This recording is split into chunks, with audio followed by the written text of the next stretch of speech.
Hey, welcome back. Now we're going to shift gears and talk about the U.S. Senate race. You know, we've already had several candidates on various programs, TV show, Politics with a Punch, radio program, and now we have another candidate on. We got 24 candidates in the race, and very pleased to have one of them on. We've got a lot of connections with this next guest.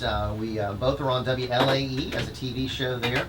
Know a lot of the same people, and it'd be very interesting to see how the campaign progresses, because he's got a whole different set of issues he's talking about. Charles Marsala is with us, candidate for U.S. Senate. Charles, how are you? Good morning. I'm doing great, Jeff. Thanks for having me here. Charles, good to be with you, and let's start off by getting a little bit of your background. Tell us about yourself. So, Jeff, I have 100 years in Louisiana with my family. Most of them live in Monroe, Louisiana. My uncle up there owns the Budweiser distributorship, and my grandfather, Gino, had opened Gino's in '64, and a lot of people have been to Gino's and had the cheese bread. Mm-hmm. So I have a lot of constituents, so to speak, in Monroe from my cousins and other friends up there. You still have a lot of family up there? Probably about 500-600 cousins. Wow. So we drove Highway 61 up back and forth for all the holidays. My parents moved here in 1960. I was born in New Orleans. I grew up in Metairie by Clearview and West Esplanade. I went to St. Francis Xavier. Was one of the youngest Eagle Scouts. I made Eagle Scout before I left 8th grade. That's tremendous. And then I went to Jesuit. I was student council president at Jesuit. Mitch was a classmate of mine. I'm sorry. We did a lot of great things. Mitch and I were in the Spirit Patrol together, and he's done a lot of great things for New Orleans. We disagree on a few issues, but it was good to work with him, and we have a great class of '78. I then went on to Tulane. I founded Experience Wave Craze in 1979 when Tulane beat LSU a couple of times, and did a few classes at UNO and Nichols, and then took a job out west in California drilling for oil.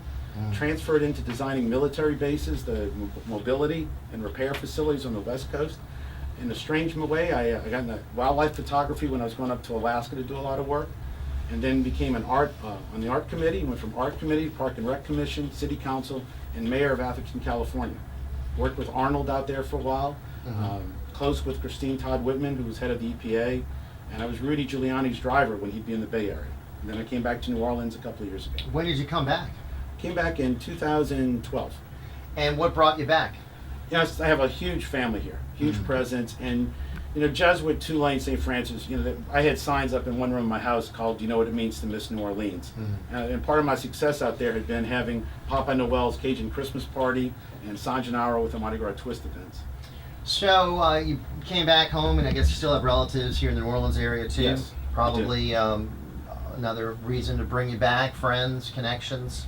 The left coast, though, is a big difference from Louisiana, isn't it? That's what you heard when I left. My grandfather was all nervous, but the West Coast is where they build most of a lot of aircraft. McDonnell Douglas was one of my first accounts, and then I went into Silicon Valley and I had the job of designing Boeing's facilities for maintenance and manufacturing. I also had HP, Lockheed. People, I think, see the beach shows, and they don't realize how much industry is in California. It's the sixth largest economy in the world. But aren't a lot of people leaving California, going into other states like Nevada, Arizona? I mean, aren't there some policies, anti-growth policies, some of the politicians have been pushing out there? One of the things what I believe I could bring to the table here is that those companies, because where I lived, Y.E. Tittle was a neighbor of mine from LSU grade, and also Meg Whitman lived in my town, the head of HP, is that there's a lot of opportunity for those companies to come to Louisiana, because because of the taxes of the cost of real estate, a lot of their work could be done in a different state. But California itself has, real estate's going crazy because there's such a demand to live there because of the infrastructure and the industry that's there. Obviously, California, though, has been a state that has been pretty Democrat for a long time. Very Democrat. Here in Louisiana, we have a state that's been trending Republican, except for the governor now, who's a Democrat, and we seem to maybe jogged to the left with the governor.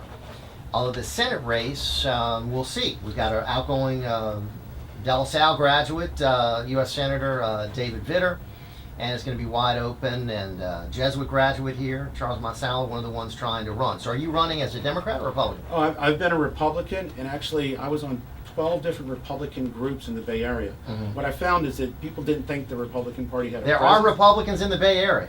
I always saw so many people that say I'm the only Republican, Okay. and there was 20 different groups with people, about 700 saying that. So we would have a big summer event at my house, 600 people would show up. Carly Fiorina was actually at one of our events. She's going to be here in 2 weeks at the Louisiana GOP event. Mhm. So there are a lot of Republicans in the Bay Area. People don't realize the strength that we have. Thanks for watching. To join the smarter conversation, visit marsalaforla.com.